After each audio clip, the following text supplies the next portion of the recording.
Bismillahirrahmanirrahim. Assalamualaikum warahmatullahi wabarakatuh.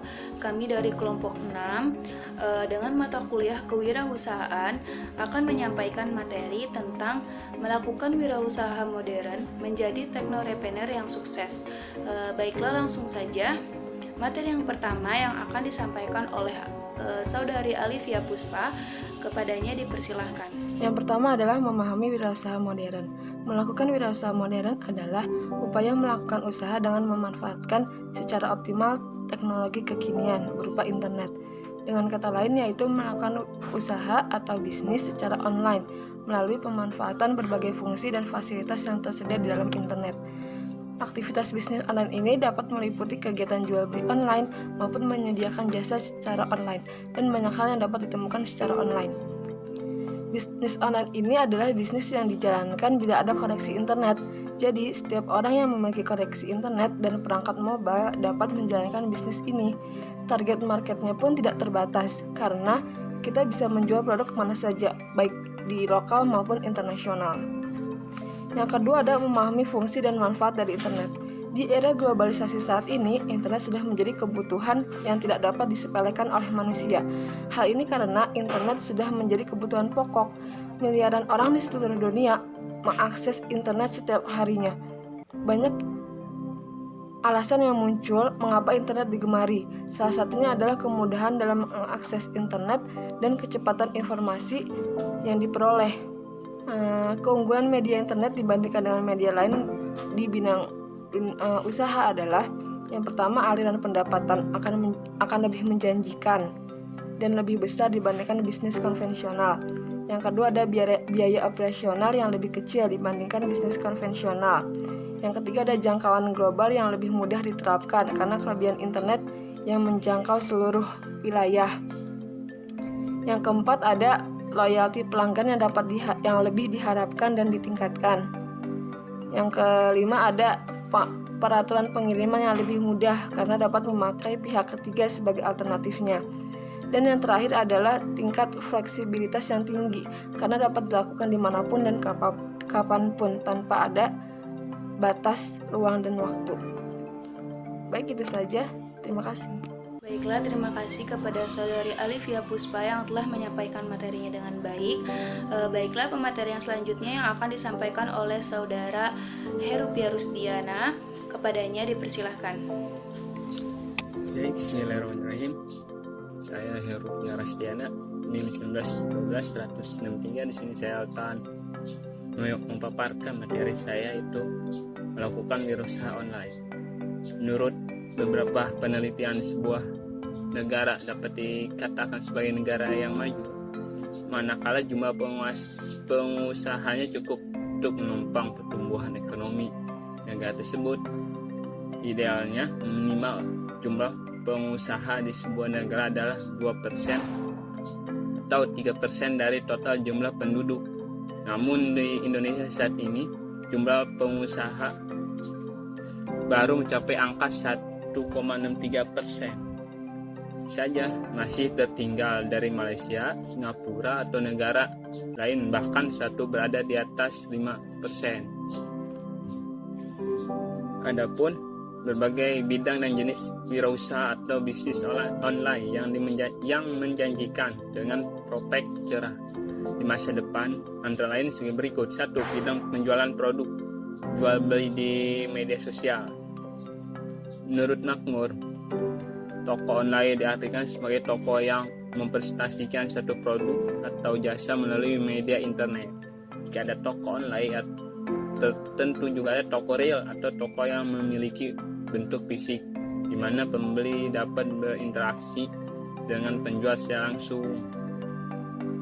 Terus, selanjutnya usaha dagang di market adalah suatu tempat di internet di mana banyak pihak berkumpul untuk melakukan proses transaksi jual beli. Bisa dijadikan tempat untuk mencari barang. Dengan kata lain, marketplace yang sering disebut dengan pasar online ini memiliki konsep yang sama seperti pasar tradisional. Hanya saja bentuk mengakses pasar ini hanya bisa menggunakan koneksi internet. Terus yang kedua bidang informasi dan teknologi.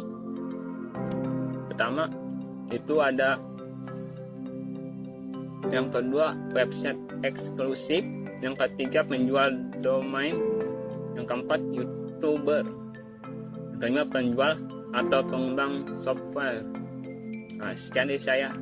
Terima kasih. Terima kasih kepada Saudari Heru yang telah menyampaikan materinya dengan baik. Baiklah, pemateri yang selanjutnya yang akan disampaikan oleh Septiani, kepadanya dipersilahkan. Baiklah, materi yang selanjutnya akan dibacakan oleh saya. 1. Bidang penulisan. A. Blogger. Blogging memang merupakan kegiatan yang dimulai dari minat menulis atau membahas hal-hal yang kita sukai. Tapi, siapa sangka dari kegiatan tersebut dapat menghasilkan uang yang jumlahnya bisa sangat banyak. Para blogger bisa mendapatkan keuntungan dari blog yang mereka buat dengan bekerja sama dengan pengiklan. Penghasilan yang didapat dari publisher iklan ini bisa sangat menarik, mulai dari $10 per bulan sampai puluhan ribu dolar bagi yang memiliki blog dengan trafik ribuan per hari. Salah satu penyedia sistem publisher iklan adalah Google dengan produk yang terkenal yaitu Google AdSense. Skema bisnisnya, Google sebagai penyedia iklan terbesar di dunia menawarkan kepada pemilik website yang berkualitas untuk menampilkan iklan dari klien Google dan membayarnya untuk setiap klik yang dilakukan oleh pembaca blog iklan di Google AdSense tersebut.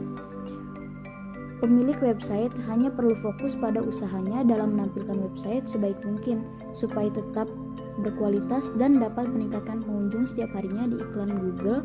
Otomatis muncul di website Anda dengan format dan posisi yang sudah Anda tentukan berdasarkan berbagai macam pilihan penawaran di Google. 2. Bidang pelayanan. A. Pembimbing online.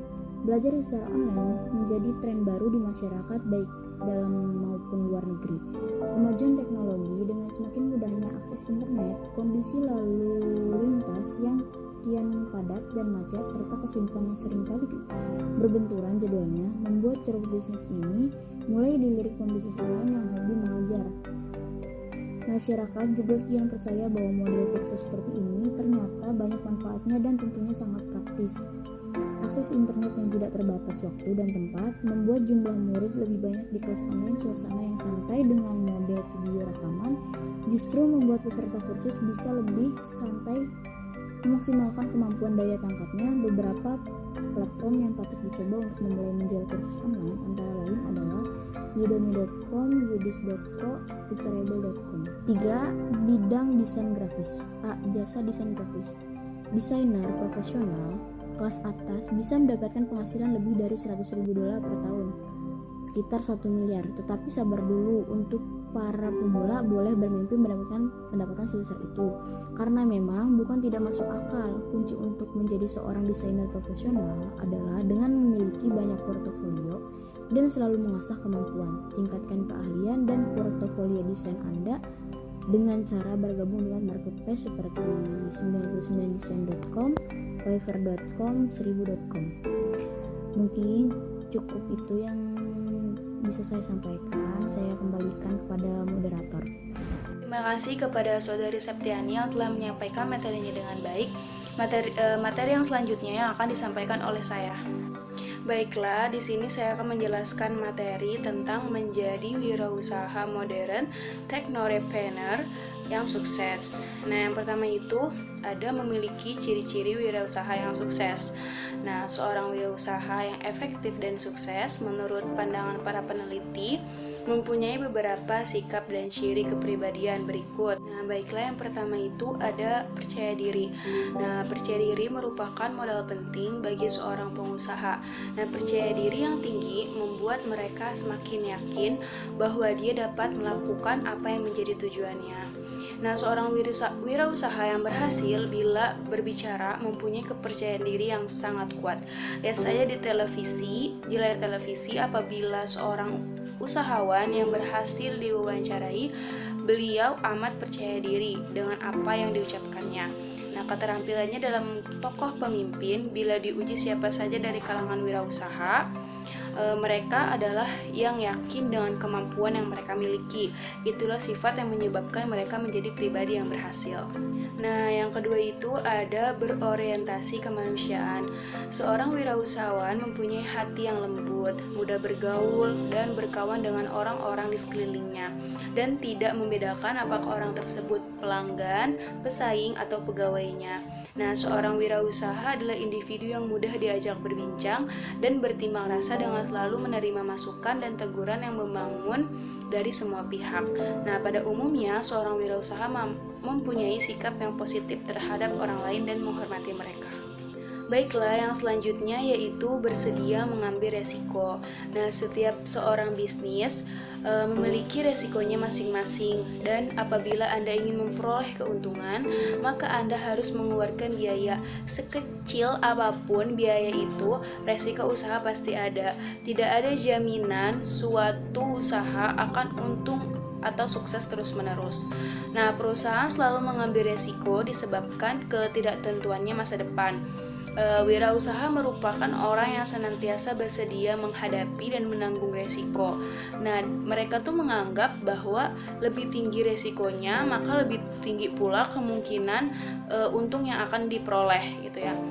Jadi resiko bertindak sebagai tantangan, bukan halangan bagi seorang wirausaha. Nah, setiap perusahaan selalu mengalami tantangan dan selalu mengalami masa maju dan mundur. Tiada pengusaha yang tidak pernah gagal.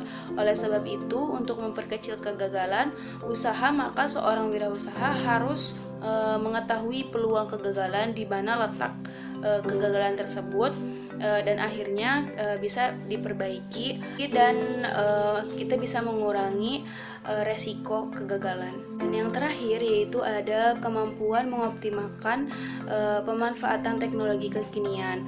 Seorang wirausaha yang sukses di era modern ini tentu memiliki kemampuan mengoptimalkan pemanfaatan teknologi kekinian bagi kepentingan pembangunan, perluasan, peningkatan, dan percepatan usaha. Berbagai fungsi, fasilitas, dan peluang yang ada pada internet dimanfaatkannya secara optimal bagi kemajuan usahanya. Apalagi di zaman pandemi sekarang ini, pasti semuanya serba online, dan seorang wirausaha itu harus benar-benar memanfaatkan teknologi untuk usahanya. Baiklah, mungkin hanya itu materi yang bisa saya sampaikan. Materi yang selanjutnya yang akan disampaikan oleh saudari Rodatul Hilmia, kepadanya dipersilahkan. Yang pertama, disiplin. Wirausaha pada mulanya adalah memberdayakan diri Anda sendiri. Maka, Anda harus memiliki disiplin untuk mengatur jam kerja, memenuhi tenggang waktu, mengejar klien baru, dan menghindari gangguan menggoda, misalnya menonton televisi. Jangan buang-buang waktu. Yang kedua, hemat. Untuk mencegah diri bangkrut, ketika pergerakan bisnis Anda melambat, maka Anda harus pandai berhemat. Anda harus berani memotong pengeluaran yang tidak perlu, seperti untuk keperluan menjamu basa-basi, perjalanan eksklusif, atau baju baru. Lakukan penghematan tidak hanya di masa sulit, tapi juga di masa pasang. Bahkan penghematan di masa pasang bisa dilakukan lebih besar lagi agar tabungan Anda semakin banyak. Yang ketiga, percaya diri. Agar berhasil menjual diri Anda kepada orang lain, Anda harus lebih dulu menjadi penggemar terbesar untuk diri sendiri. Jika Anda saja tidak yakin bahwa Anda yang terbaik, bagaimana orang lain bisa percaya? Dan bisnis tidak akan jatuh begitu saja ke pangkuan Anda. Mungkin cukup sekian dari saya. Kurang dan lebihnya mohon maaf. Wassalamualaikum warahmatullahi wabarakatuh. Terima kasih kepada saudari Rodatul Hilmia yang telah menyampaikan materinya dengan baik. Materi yang terakhir yang akan disampaikan oleh saudari Jauharatun Nakiyah, kepadanya dipersilahkan. Yang keempat, kunci kesuksesan. Kunci kesuksesan lainnya yang perlu dimiliki oleh seseorang entrepreneur di era sekarang, menurut Suryana dan Bayu, adalah sebagaimana dipaparkan berikut ini. A. Memiliki motivasi berprestasi. Motivasi merupakan proses psikologi yang mendasar dan merupakan salah satu unsur yang mendasar dapat menjelaskan perilaku seseorang. Motivasi merupakan salah satu faktor penentu dalam pencapaian tujuan. Motivasi juga berhubungan dengan dorongan atau kekuatan yang berada dalam diri manusia. Motivasi berada dalam diri manusia yang tidak terlihat dari luar. Motivasi menggerakkan manusia untuk menampilkan tingkah laku ke arah pencapaian suatu tujuan tertentu. Sikap dan motivasi merupakan bagian yang paling berkaitan dalam keseluruhan organisasi kepribadian individu. Sikap dan motivasi memiliki hubungan timbal balik, akan menunjukkan kecenderungan perilaku untuk memenuhi kebutuhan karakter yang harus dimiliki oleh seorang wirausaha, yaitu 1. Bekerja keras, 2. Tidak pernah menyerah, 3. Memiliki semangat, 4. Memiliki komitmen. B. Berorientasi ke masa depan. Orang yang berorientasi ke masa depan ialah orang yang memiliki perspektif dan pandangan ke masa depan. Karena ia memiliki pandangan yang jauh ke masa depan, ia selalu berusaha untuk berkarya berkarya. Kuncinya adalah pada kemampuan untuk menciptakan sesuatu yang baru dan berbeda dengan yang telah ada sekarang. C. Berpikir positif atau positive thinking. Wirausaha yang handal ialah wirausaha yang mampu membaca, menangkap, dan mengelola peluang yang muncul menjadi jack yang berprospek dan bukan mengembangkan bisnis yang telah ada. Peluang akan hilang karena negative thinking kita, seperti rasa iri hati dan dendam, merasa takut, kemalasan, kebiasaan buruk, dan arogan. Sukses tanpa ada suatu pengetahuan. Sebuah pengetahuan dasar untuk bisnis yang baik. Belajar sambil bekerja, turut kerja dahulu selama 1 atau 2 tahun untuk dapat mempelajari dasar-dasar usaha yang akan membantu kita untuk maju. Dengan lebih baik, carilah guru yang baik, cerdas, dan berpengalaman. Terima kasih kepada Saudari Jauharatun Nakiyah yang telah menyampaikan materinya dengan baik. Mungkin hanya itu materi yang bisa kelompok 6 sampaikan. Kurang lebihnya mohon maaf. Saya sebagai moderator pamit undur diri. Wabillahi taufiq wal hidayah. Wassalamualaikum warahmatullahi wabarakatuh.